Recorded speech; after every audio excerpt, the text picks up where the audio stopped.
Saudara sekalian, saya ingin membacakan satu ayat yang sangat indah, kalimat yang sangat agung di dalam Alkitab, yaitu dari Kejadian pasal ke-50 ayat yang ke-20.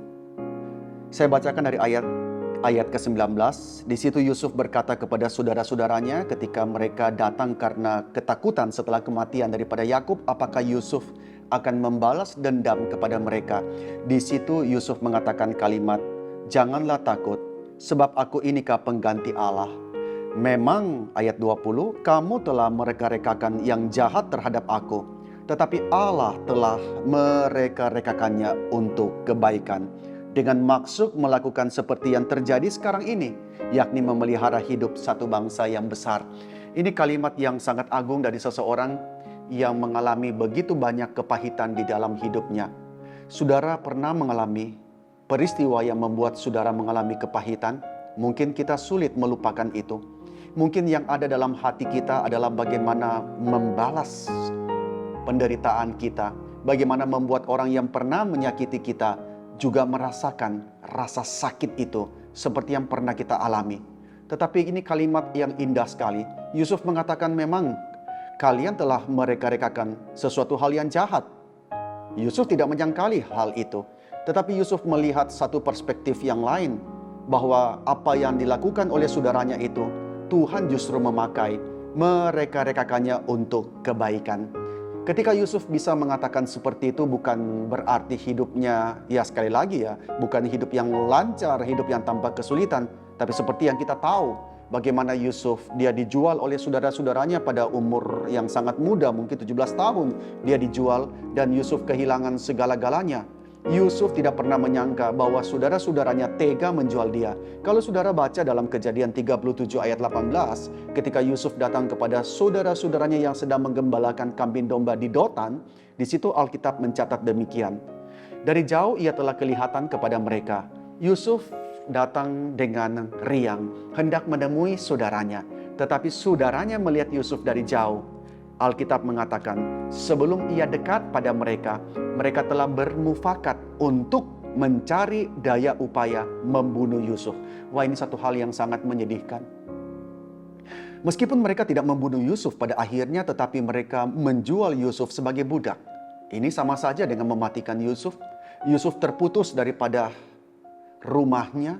Yusuf terputus daripada kasih sayang papanya dan relasi dengan keluarganya. Meskipun konflik yang timbul, saudara, seringkali Yusuf terpisah, dicabut daripada kenyamanannya sebagai seorang anak, saudara sekalian. Dan ketika dia dijual sebagai budak, di situ dia mengalami hal yang menyakitkan. Waktu dia mau hidup dengan benar di hadapan Tuhan, dia menjaga kekudusan, dia menghormati Tuhan. Ketika istri Potifar menggoda dia, apa yang terjadi? Yusuf dibuang ke penjara, dan di penjara dia mengalami keadaan yang juga tidak adil bagi dia. Mungkin saudara sekalian ya, dia di situ berjumpa dengan juru minum dan juru roti yang juga turut di penjara. Dia menafsirkan mimpi mereka. Dia mengatakan kepada juru minum bahwa engkau akan dikembalikan posisimu di samping daripada Firaun.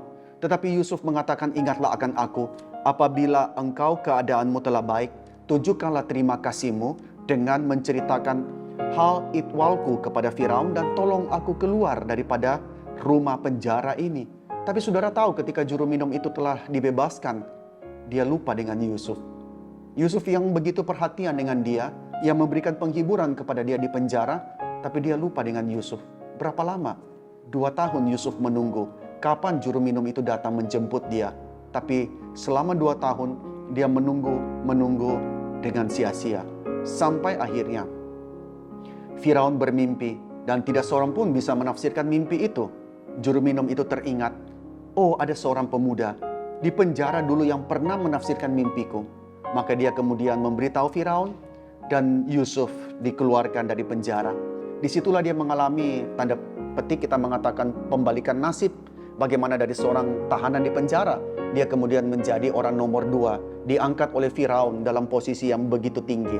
Dan di dalam posisi yang begitu tinggi itu, ketika 1 hari kemudian kelaparan datang, saudara-saudaranya pergi ke Mesir mencari makan, Yusuf berjumpa dengan mereka. Itu adalah kesempatan bagi Yusuf untuk membalas segala kepahitannya, untuk membalas segala kesusahan, penderitaan, kesengsaraan yang telah ditimpakan kepadanya oleh saudara-saudaranya. Tapi Alkitab mencatat satu jiwa yang agung, jiwa yang memandang kepada rencana Tuhan di dalam kehidupannya. Yusuf telah menempatkan semua kesusahan dia di dalam kerangka rencana keselamatan Allah bagi bangsanya. Maka Yusuf, dia dengan rela, dia melayani, dengan rela dia mencukupkan segala kebutuhan daripada keluarganya, bahkan sampai berlebih sebelum akhirnya dia menyatakan jati dirinya kepada saudaranya. Maka saudara sekalian, inilah yang Alkitab ajarkan kepada kita, keteladanan daripada Yusuf. Tetapi Yusuf bukan teladan yang terutama, teladan yang sempurna, tetapi Kristuslah teladan yang sempurna. Kristus adalah Allah yang berinkarnasi menjadi manusia. Ketika manusia mendukakan Kristus, manusia mendukakan Allah, Allah membalas dengan mengutus anaknya yang tunggal ke dalam dunia.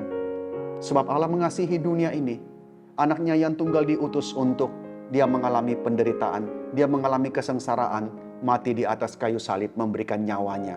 Maka jikalau saudara ingat, saudara berada di dalam kepahitan pada hari ini, saudara pernah mengalami kesulitan karena kejahatan daripada orang lain, saudara jangan membenci, saudara jangan mendendam, karena saudara tidak akan pernah bisa melepaskan diri daripada semuanya itu.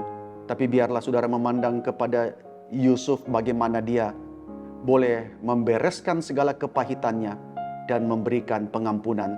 Tetapi saudara, yang terutama adalah saudara memandang kepada Kristus, bagaimana Allah dengan rela menjadi manusia demi memberikan pendamaian.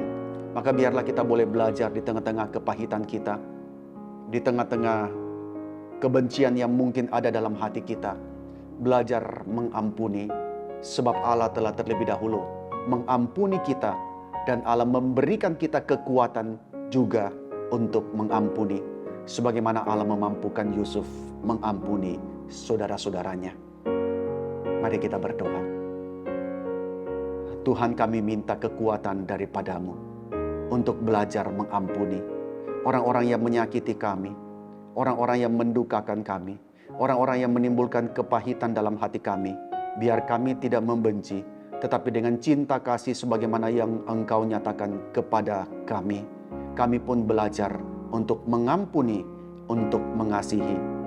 Terima kasih Tuhan untuk pengampunan yang telah Engkau berikan kepada kami.